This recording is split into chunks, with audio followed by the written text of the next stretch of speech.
Hello, I'm Oriana Fox. Thank you for tuning in to Multiple O's, the spin-off podcast for my talk show, The O Show, which explores the crossover between working on the self and working to change the world. My guests include artists and other experts who expose their lives, bodies, and experiences to challenge expectations and conventions. In other words, they have skin in the game. So if you're interested in candid confessions, nonconformity, creativity, and mental health, you've come to the right place.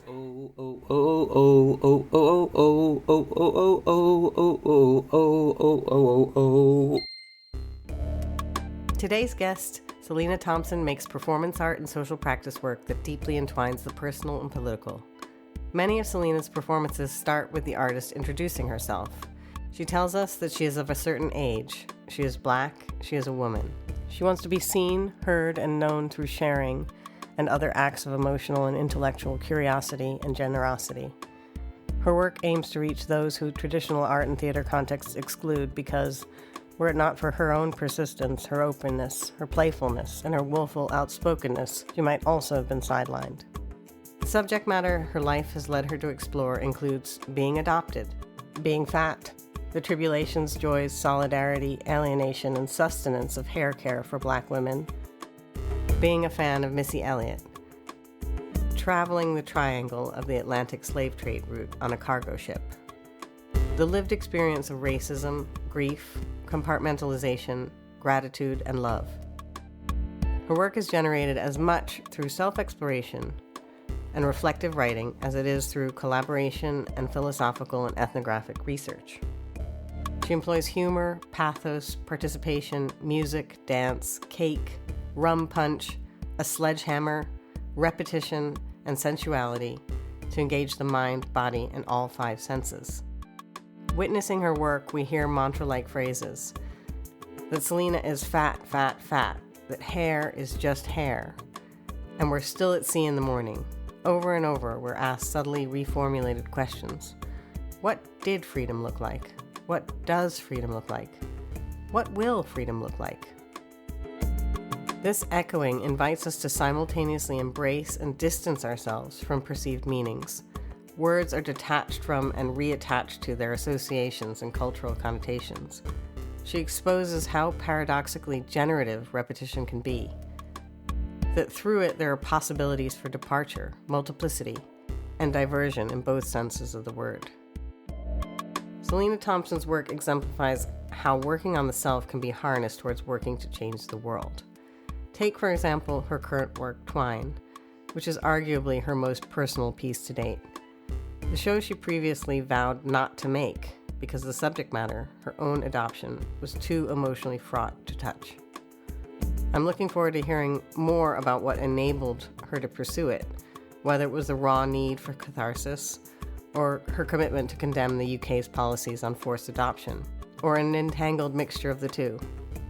Perhaps what helped was the choice to employ 3 actors to play the protagonist instead of taking on the role herself. Let's find out. Welcome, Selina. Thanks for being here.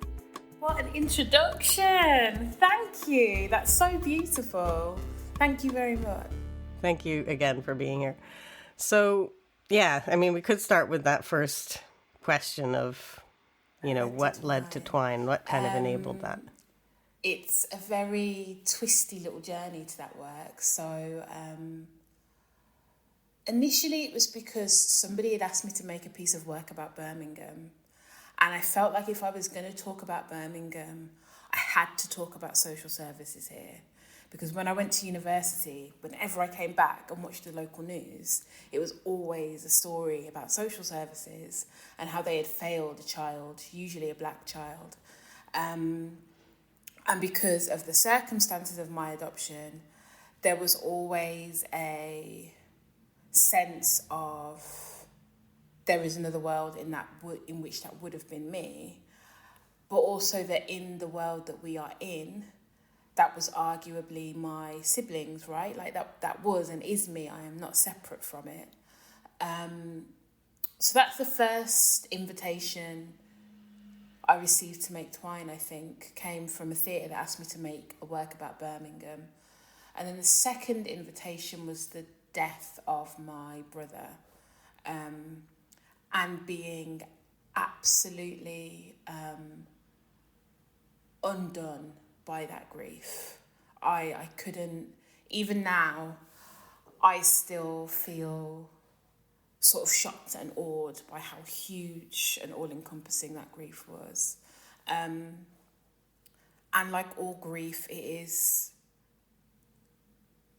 filled with information, I think. I think grief tells us so much about who we are, what we value, what we allow ourselves to feel, what we don't allow ourselves to feel, and where love really resides in our lives, whether we like it or not.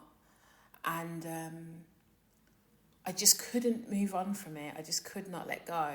And I was trying to do more work on the Missy Elliott project, but I think I'm quite petulant about the work I want to make. Like, if there's something that I want to make that. I don't want to make other stuff. I want to make the thing that is kind of screaming at me. And that was the thing that was screaming at me. I was kind of like, what is it to have all of this love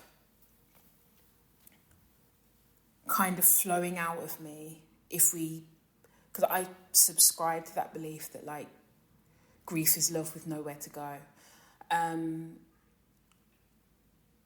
What does that tell me about family, about the stories that we tell about family? And that question for me was enough. That question to me was like rich and full and difficult. And it was always a show I was making almost in spite of myself. It's been so deeply painful to make.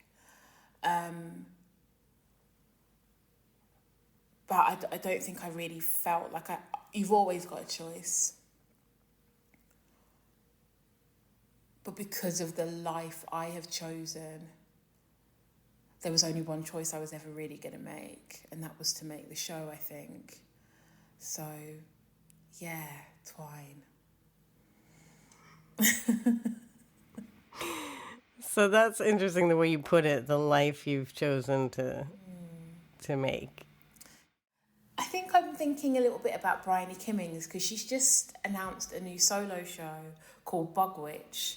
And I think there's something so awesome about the fact that, like, she's gone away for a bit and then she's kind of gone, no, I've got something to say. I'm coming back. I've got something to say.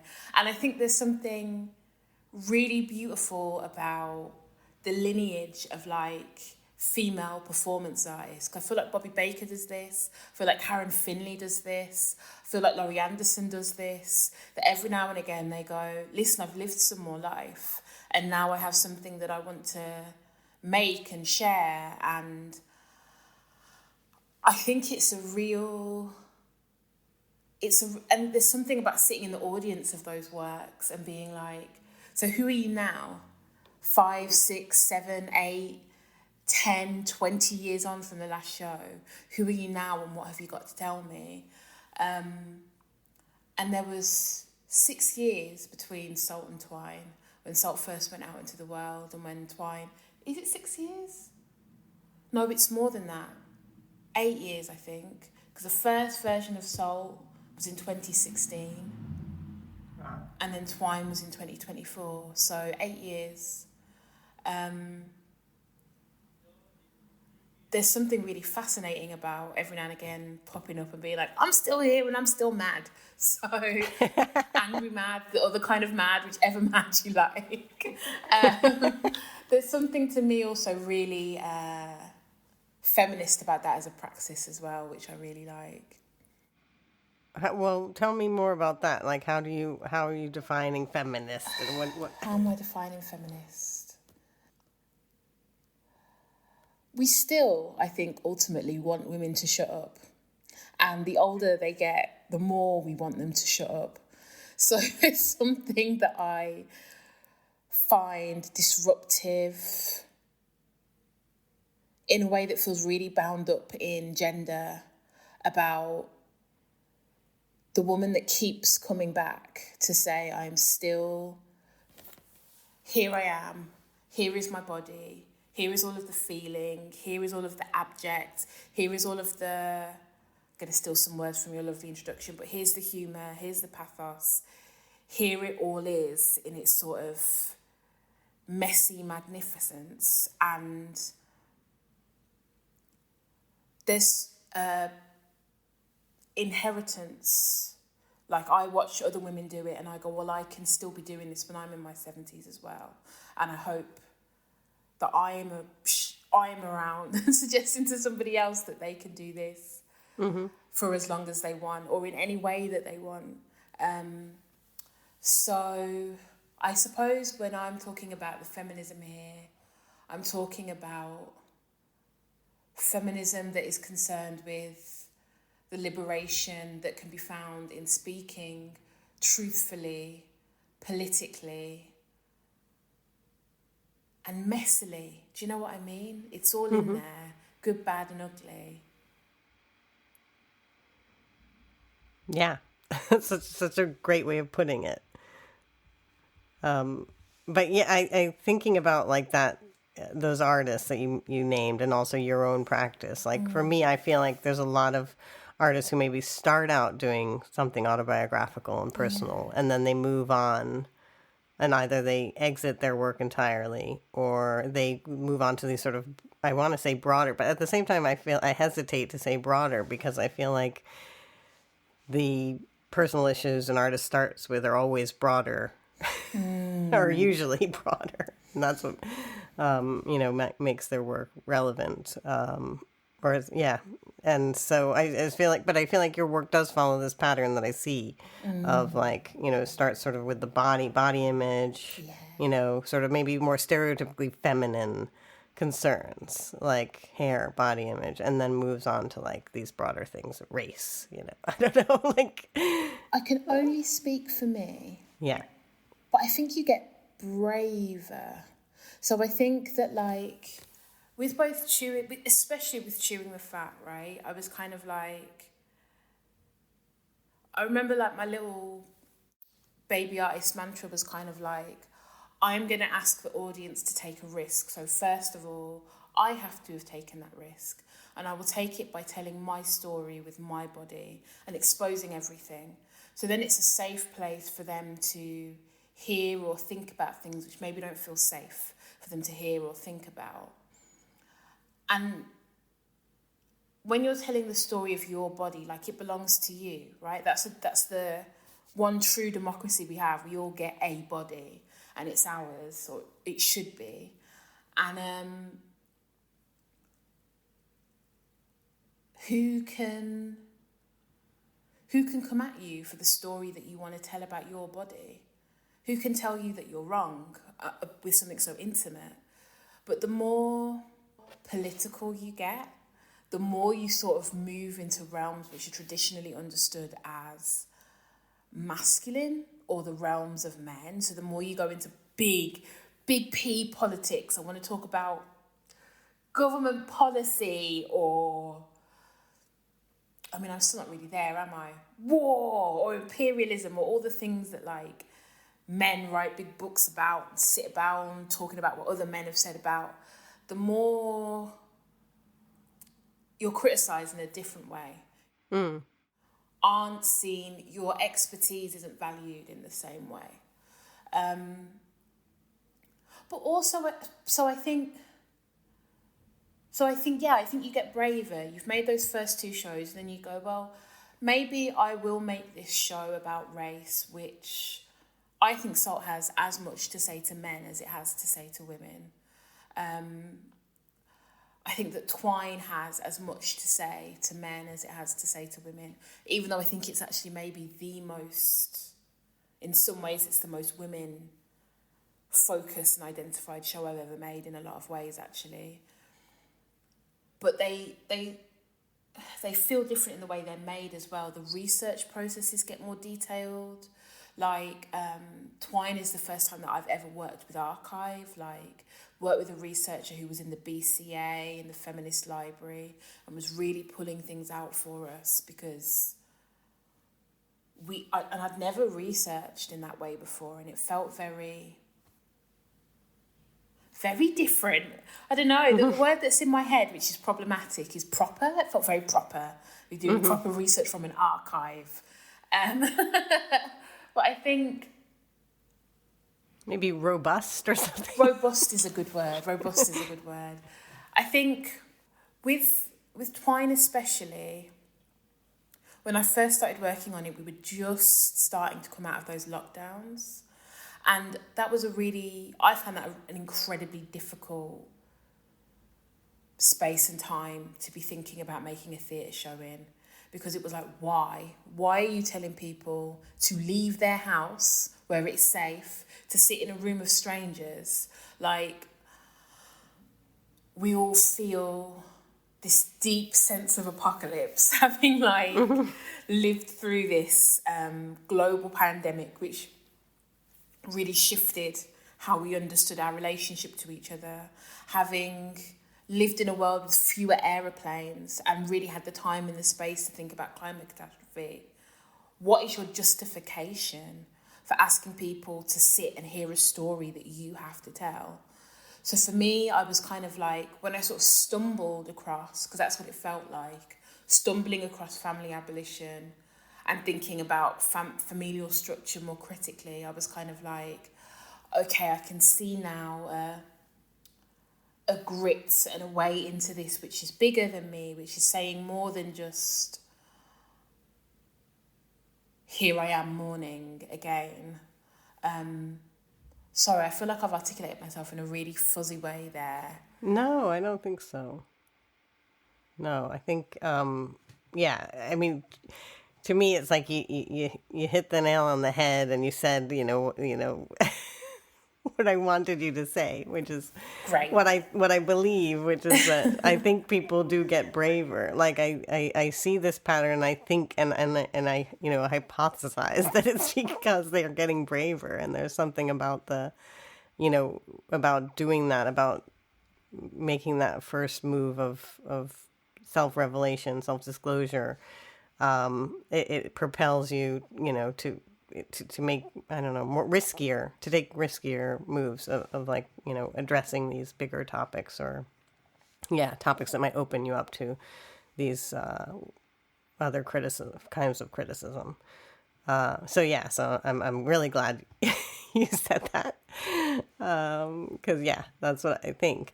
So but I mean, if you could say maybe more about like how that works, or how that worked for you, like, what does it feel like, how does it work, revealing these things, and how does that foster you to take bigger risks, or to know how to protect yourself, conversely? I don't know.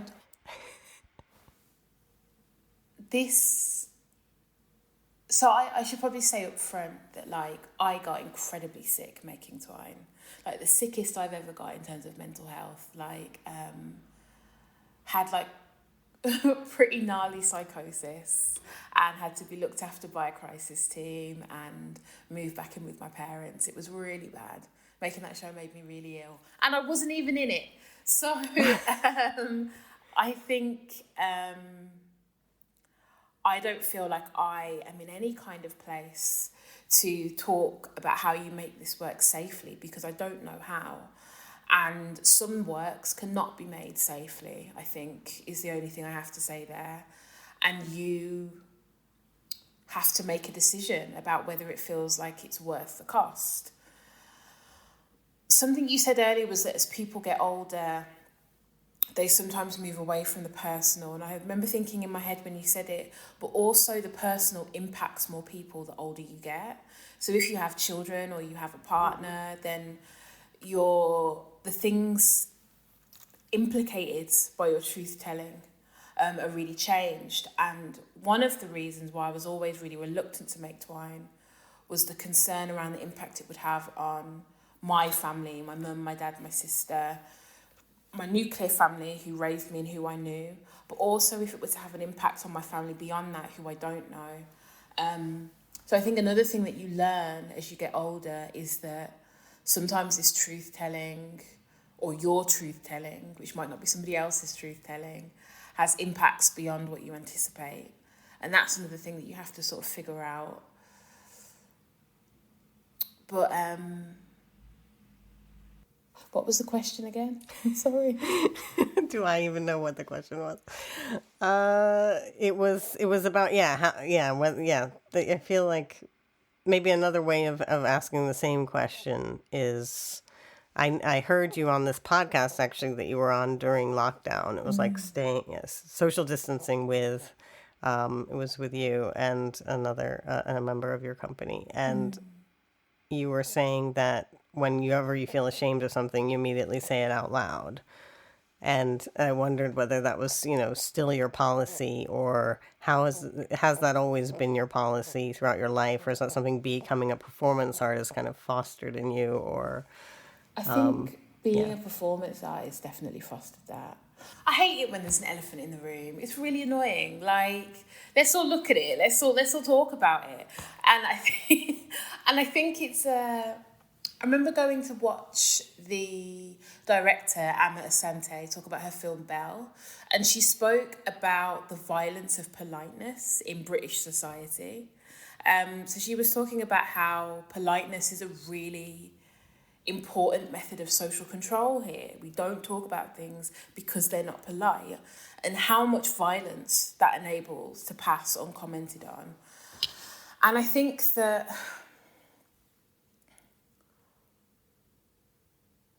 being a performance artist who has lots of other performance artists that she's in community with, in general, we're all quite bad at secrets and shame, and we're trying to find ways out of it. And I think what you're always trying to do, I think, especially when you're making a one-person show, is you start off by saying this thing that is taboo in society at large, but what is actually taboo to you? Like, if you go round and round the plug hole and you really, explore this from every angle, what is the thing you were still afraid to say? What is the thing that you are not saying? What is the thing that actually underneath it all really hurts? Because that's where the truth is. That's the thing that you and an audience can connect over. And I think it's really painful, but I also think it's a huge privilege to get to spend my life and my time doing that kind of excavation of self.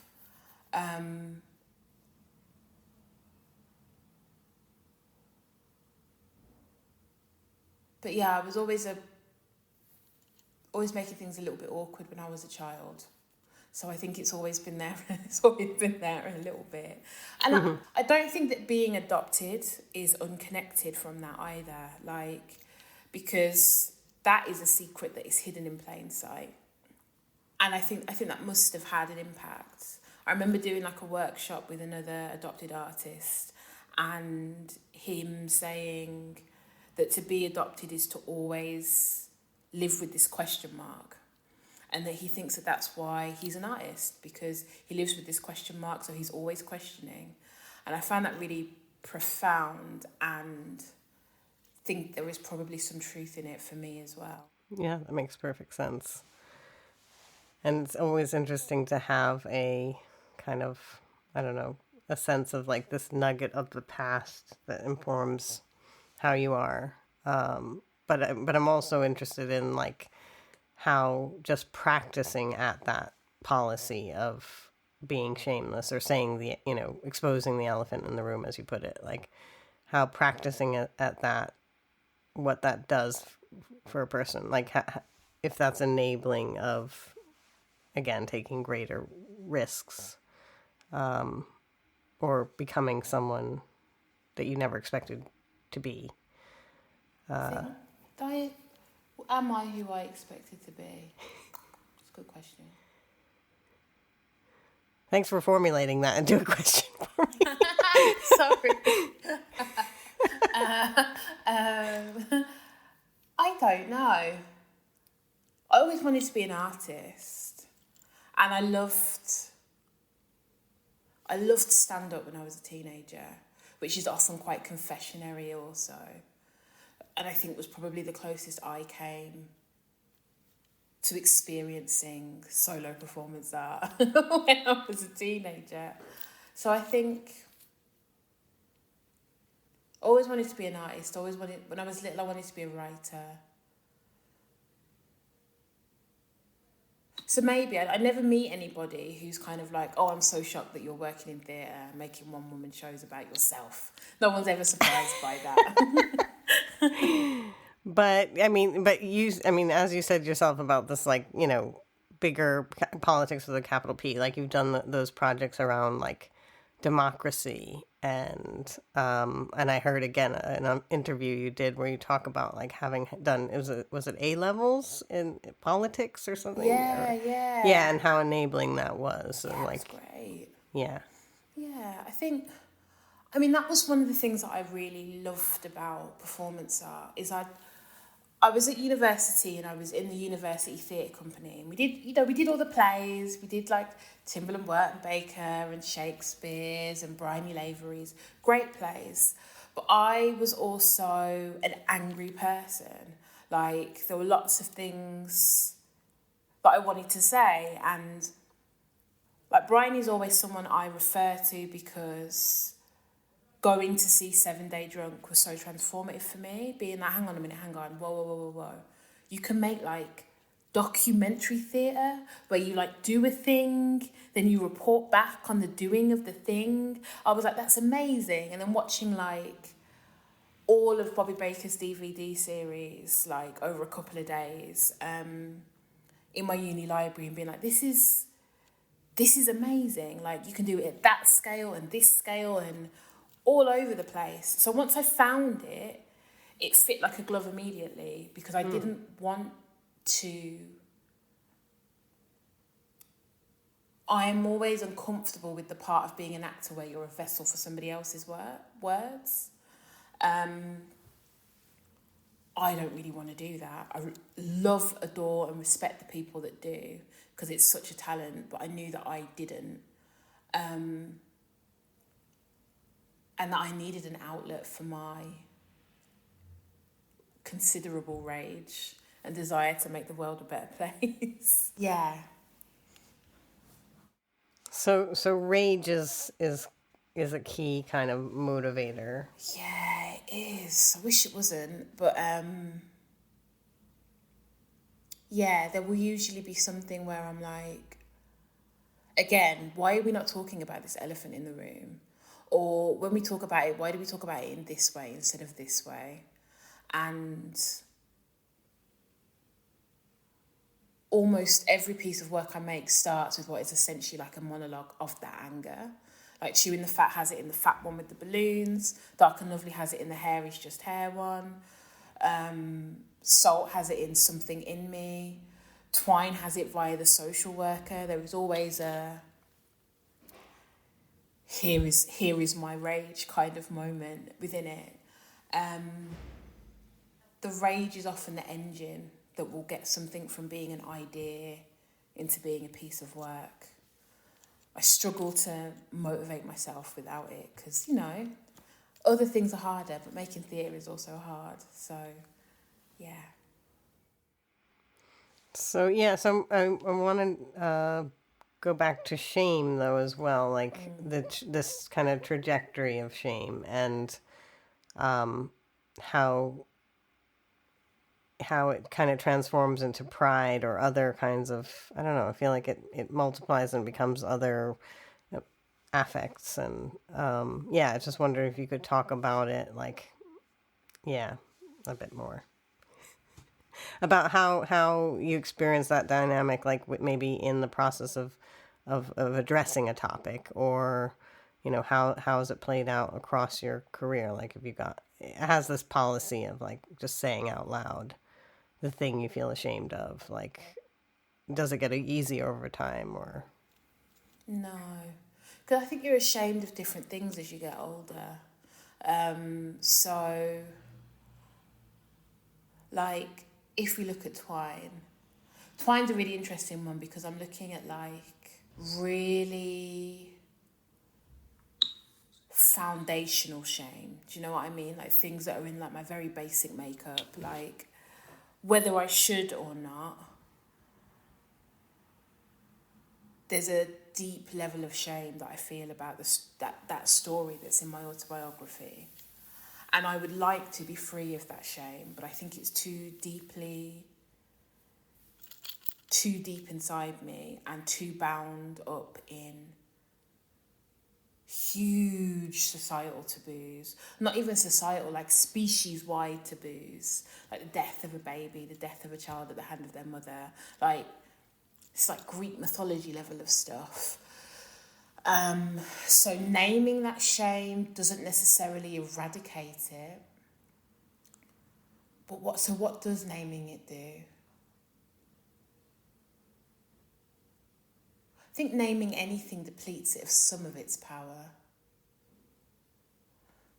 I think a lot of other works that I've made, you're seeing me at the end of a journey, or what I think is the end of a journey at the time. Whereas Twine is so much of a beginning. Like,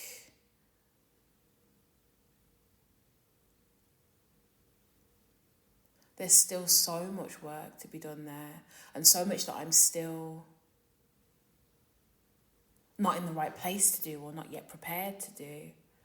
It's very sticky.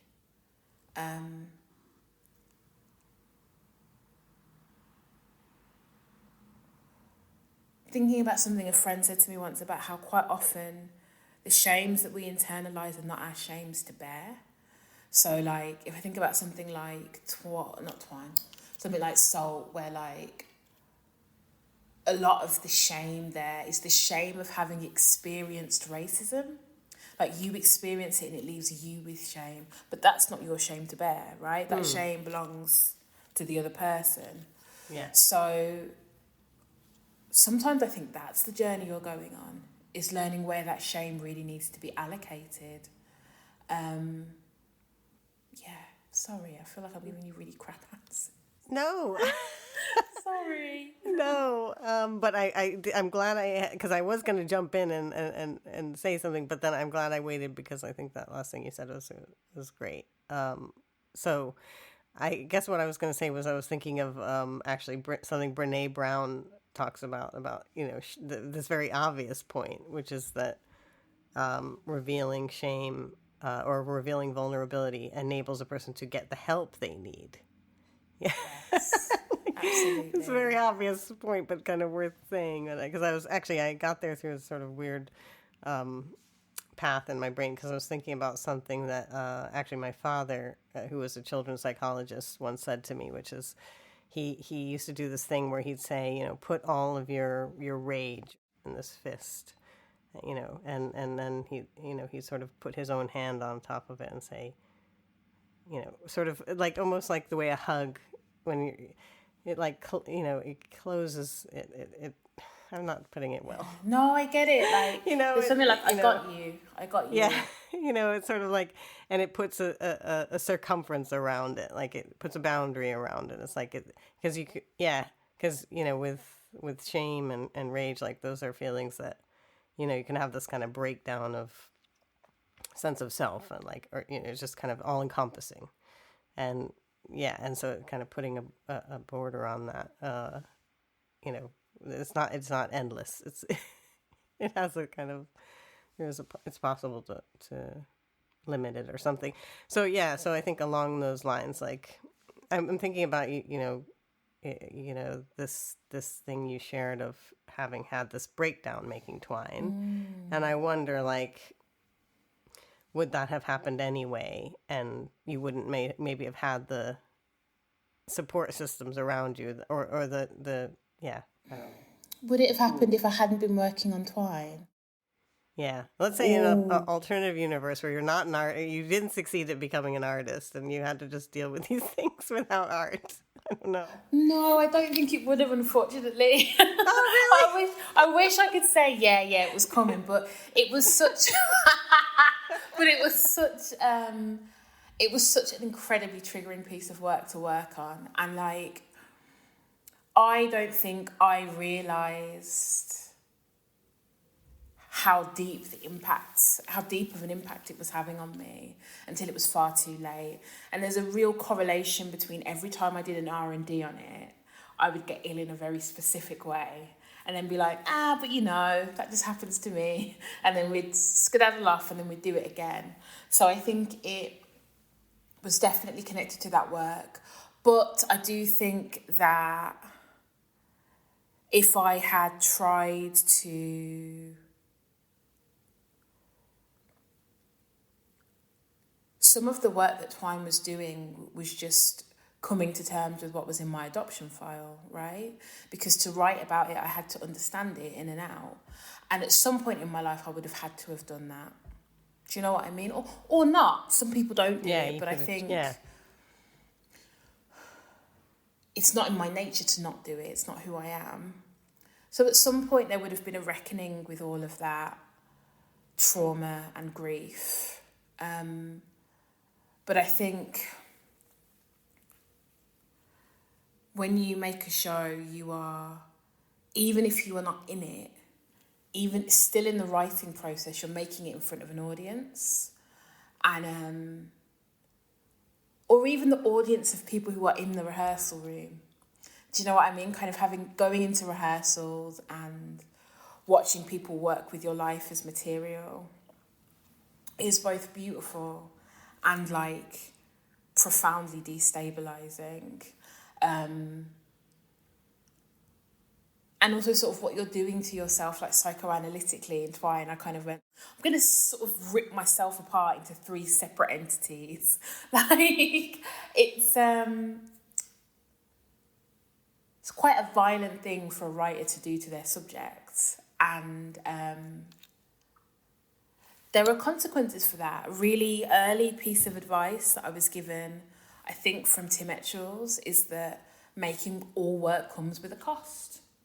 And the scale of that cost varies, but the cost with Twine was really great. And I don't resent that, I don't think. I don't resent or regret that. I feel sad about it. Would I make the same decisions?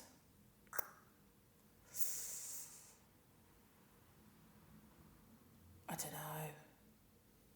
Psychosis is pretty gnarly. I could live without having experienced that. So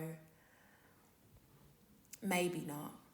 But we live in this timeline where I did do it. So yeah. Well, I'm sure that I hope that, the kind of awareness that it generates around the issue and, the policies and stuff. Like, I hope that the outcomes, like those kind of wider outcomes, make it more worth it, I guess. I hope so.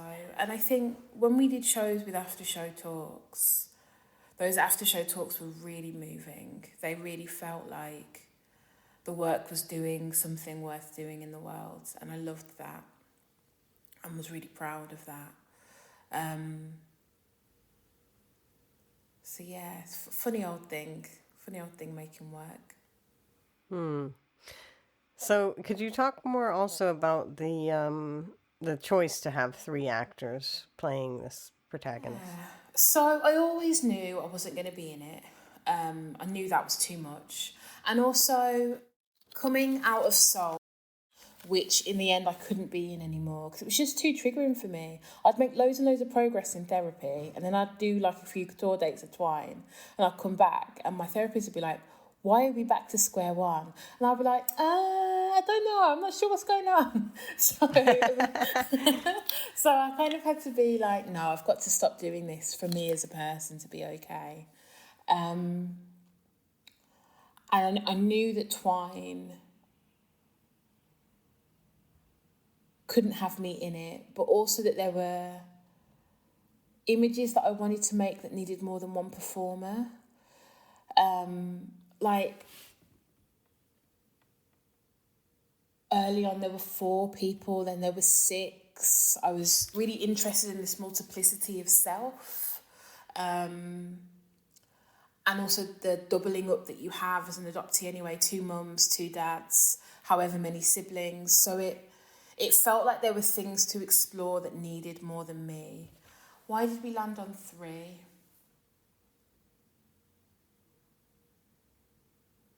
I think initially when I was writing it was going to be me and 2 mums. I was really stuck on the figure of my mum. both of my mums actually, and both of their respective relationships with pregnancy, with miscarriage. And then as the play kind of went on, as the writing process went on, I was kind of more and more like, no, actually, I don't want to try and tell somebody else's story, because I can't. I can only really talk about my perspective within all of this, because that's all I can talk about. That's all I'm the expert on, really. Everything else is somebody else's story. Mm-hmm. And the ethics of trying to tell their story for them doesn't really sit well with me or fit with what I do. It's not really how I work. So it's this, Twine is weird, I think. It's not quite autobiographical. It's not quite not autobiographical. Does it work? I don't know. I feel like it's an experiment.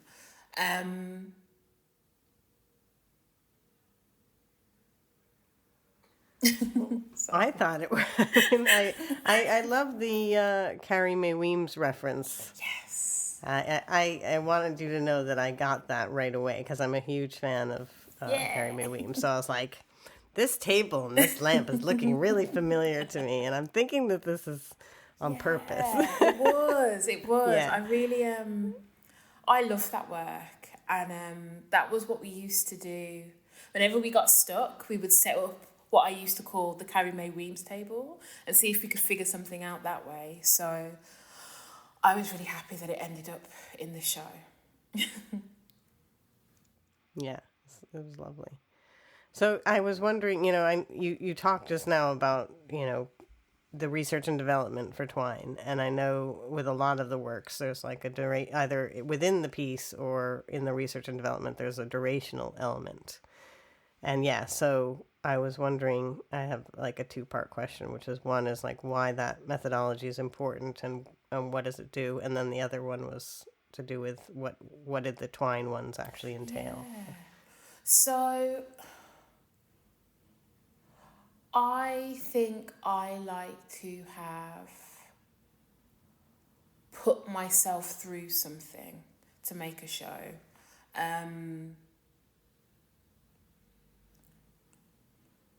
Why? Because I think you have to have changed as a person. What do you want to say here? You're coming back and you're telling a story of what you've learned through something that you did that changed you as a person. So going through something durational, putting your body and your mind and your spirit through something is one way of doing that, I think.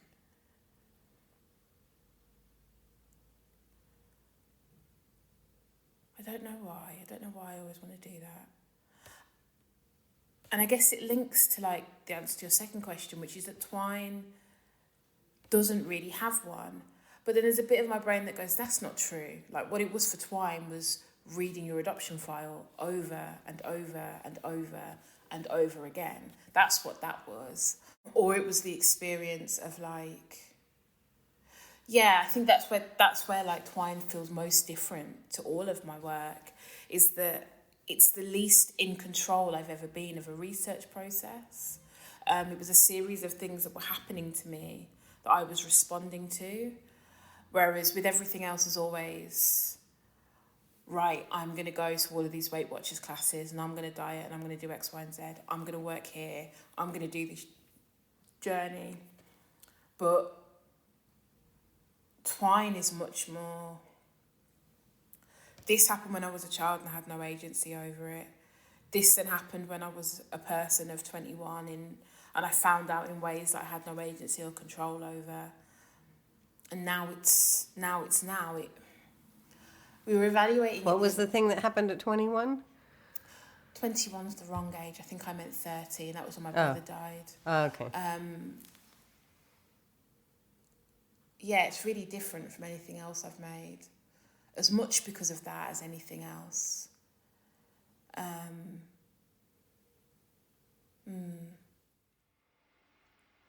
I mean, it's interesting because I think that doing that rereading of your adoption file, I think that is the thing, and I think it is. I feel like with I mean, maybe because what's different about it is that it's something you're doing, you do on your own potentially, whereas the other durational elements were more involving other people's. Yeah, you know, I agree. yeah. So, or like with like going into barbershops and hairdressers and asking questions, like, yeah, it always sort of, it's like ethnographic type research as opposed to this is like very personal. Yeah. It's interesting to think what an ethnographic approach to Twine would be. When you were talking, I was like imagining a festival piece, which would probably induce psychosis again, where I like sat in a room and people came in and I went through the adoption file with them. I did that over and over again over the course of a day, which I think would absolutely kill me. But I also think would be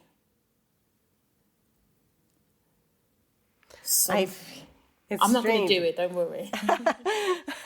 Well, but that makes me think of another thought I had when, thinking about SALT and, your decision to use your passport for the first time to go on this really epic journey. And, and I was thinking, it's always, it's something I've had a thought about other artists, addressing that history of the slave trade and like these kind of practices that are reanimated. And it's like I always feel, and I just feel like it's the wrong people doing it, like the people responsible, like it should be the royal family and their descendants or something, like doing these things, like not you. Like, and the same with this, like, maybe, a therapist should be doing that, or like somebody who can like help with the, deal with, like, why you, But I think why me? And I think there is like I don't know if masochism's the right word. I think there is a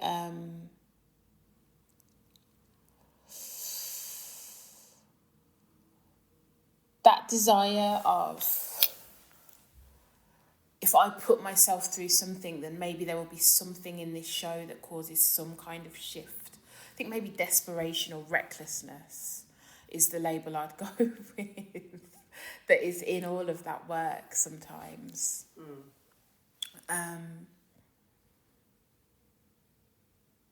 Yeah, I definitely think as an older person, I look back on SALT and I think, that was a little bit reckless, wasn't it? Like, well done in that, but also be careful. But I really needed to do it at the time. Well, I wonder also if there's like a belief in the possibility of catharsis or self-transformation through engaging in these durational regimes. I'm not sure if that's the right word, but like, because at the moment I'm working on this chapter of my book, which is all about artists who do durational. It's exactly what you're talking about. They do like a durational self-transformative practice over time, and they document that. So in those cases, it's like the documentation of the process itself becomes the work, as opposed to yours. It's like this research and development phase, and it's not the work itself, but it's like a really key component to the thing.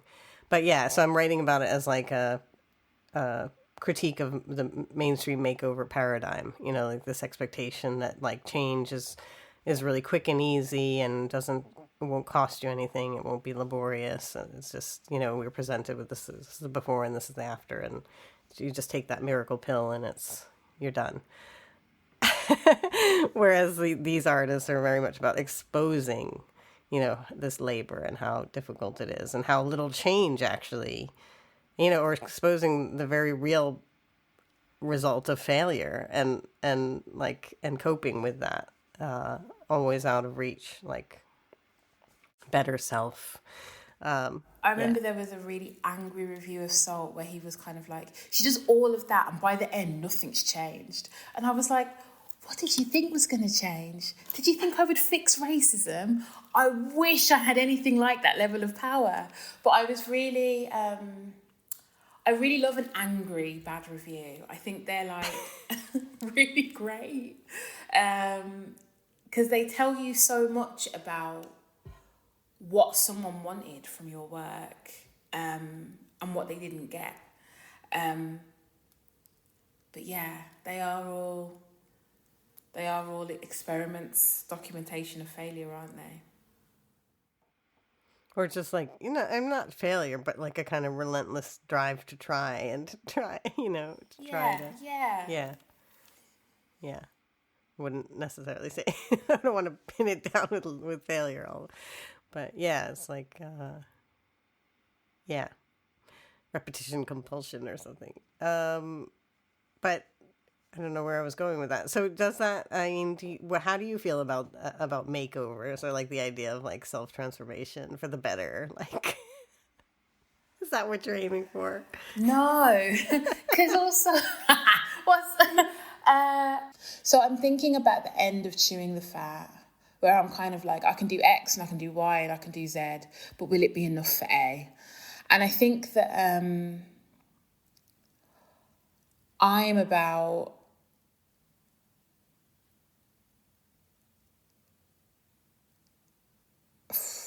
what am I about?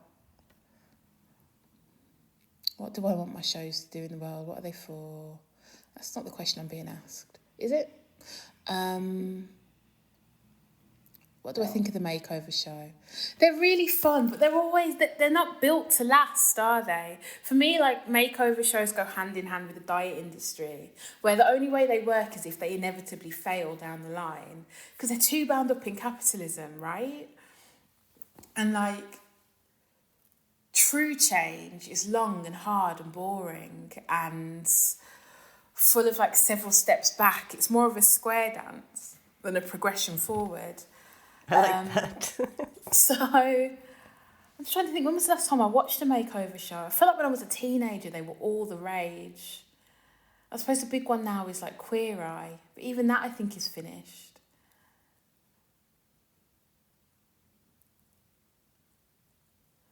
And it's also the question of changing from what into what for why. Yes. Is it to fit better in these systems? Like, do you have to fit better into the systems, or do the systems need to change? I think that's the thing. I want the systems to change. And that's this big communal, species-wide task. And it's like an inherited task that you will also pass forward. So yeah, I don't think about makeovers very much, but I think they are inherently temporary. I think they have to be. That was a bit of a random. No. But it was just I just was seeing this parallel, and I had to say something. Because I guess that's what I'm trying to articulate, is that feminist makeovers are not at all like the ones we see within capitalism, mainstream culture. They're and I hadn't quite thought. I was wondering if your work fit in with that, or how it related to that. I think feminist makeover moves you further away from what a lot of makeovers move you towards. Yeah, so like a lot of it is linked with like this notion of an authentic self, like that you get to your true self. Like my real self is weighs 100 and is really tall and blonde and weighs 105 pounds. That's my true self, and we work towards that. Whereas, a non-conformist or non-normative kind of transformation would lead to, some unknown end. And I guess that's what makes it risky. So with Chewing the Fat, you mentioned going to Weight Watchers. Was that for that show? Or? Yeah, it was. With Weight Watchers and Slimming World, and then afterwards. So there used to be a comedy show here called The Vicar of Dibley. Don't know it. And do you know Dawn French? Yes. She was in it. She was a Okay. victim of Dibley, and she used to have a coat that was full of chocolates in either side, and I was obsessed with this coat. Like, when I was a child, I was like, I want one.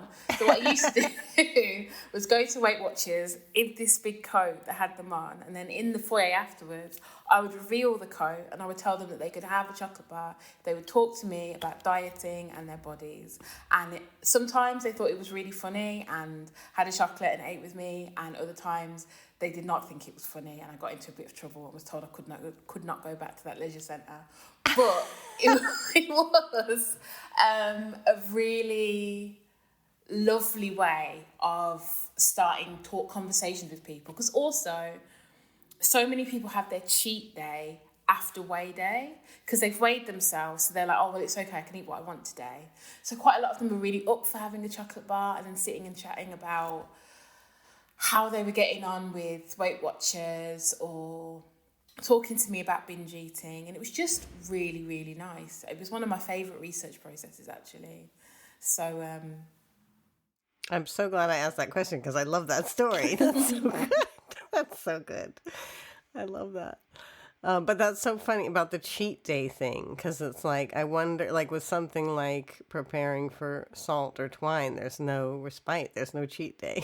You can't. Yeah. That may be sleeping for a long...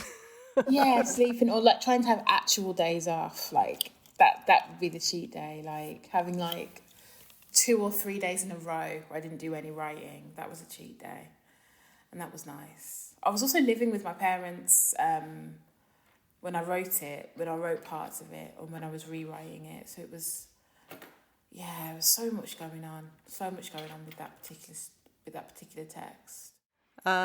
So with and then actually, so one thing I was thinking of when you were talking, so one of the things that I use as like sort of important parallel to thinking, or a way of thinking about performance art, is this idea of shame attacking, therapeutic shame attacking, which is where you kind of do the thing you fear doing, or you fear the response. You fear that you'll be mocked or judged for doing, and doing it anyway in order to learn to live with the consequences, or you learn that, oh, the reaction wasn't as bad. So I feel like I saw that happening in your description of like sitting across the street, was it? Or, you know, you're sitting across the street, kind of build up the courage to go into a hairdresser and ask these questions you want, or, you know, to meet these people.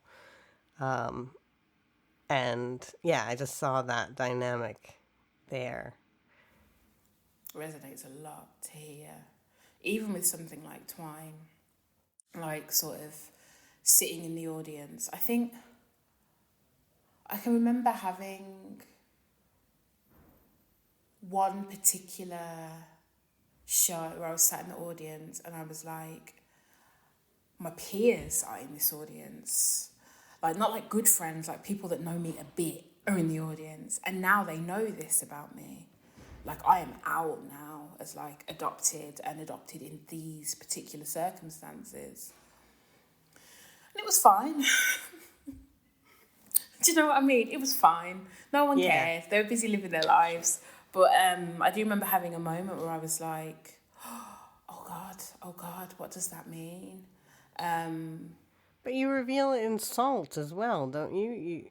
You mention it there, so it's not the first kind of coming out. It's true. But, and but is it something you tell people right away, or is it something you always? No, it's not really something that comes up in conversation. Like, only ever really gets mentioned when I'm at the doctor's if they ask about family history. That's literally the only time that it feels present. Yeah. So because I mean, that's the thing about the therapeutic practice of shame attacking, is that it comes with caveats, like, you know, don't risk getting arrested, or like alienating loved ones, or whatever, losing your job, you know, like, because obviously it is a very risky practice that, you know, obviously you could learn that nobody cares and they go on with their lives and what's the big deal, or you could, like, you know, end up with psychosis. Yeah. So, which begs the question of whether it really is therapeutic. Yeah. Or, or like how much needs to be in place in order to enable it to be actually therapeutic. For it, I don't know. I was going to try and answer the question, what would have needed to have been in place for it to be therapeutic? But just thinking about that question makes me exhausted. Well, you already had therapy, it sounds like, on the side. Yeah, I did. Yeah. So there's like actually maybe on a material basis, there's like, you need the funding to have the support. And that's been like a big part of your, I feel like a big part of your work is advocating for artists, or enabling people to participate in art and to make it and have the support they need, whatever that might be. It's really important to me. Yeah, because I think that there is like I said before, there is a cost to making that kind of work, and I think that if you are funding the work being made, then also a little bit you kind of need to fund taking care of the people that make it. So absolutely. Yeah. That seems like a good note to end on. Thank you very much. Thank you so much for being on my podcast. Thanks for listening. Thanks for continuing to listen. Thanks for getting to this point in this episode to hear me say, I hope you will accept yourselves unconditionally, your lives, and other people, because we're all just fallible human beings.